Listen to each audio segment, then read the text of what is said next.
দিদার ও খাওয়া দাওয়া শেষ? না এই জোগাড় হচ্ছে, সবকিছু নিয়ে আসলাম হচ্ছে। শরীর ঠিক আছে? ইয়ে হয়েছে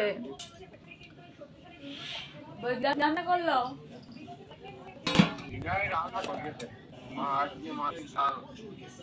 মাছের ঝাল।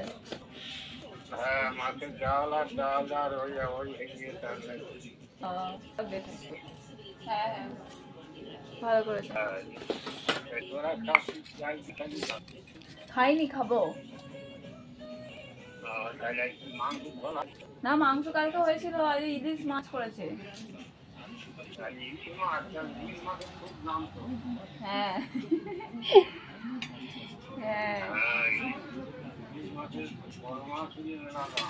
হ্যাঁ বড় মাছ নিয়েছে 600 টাকা কেজি নিয়েছে। 600 টাকা কেজি নিয়েছে বলছে। ভালোই হলো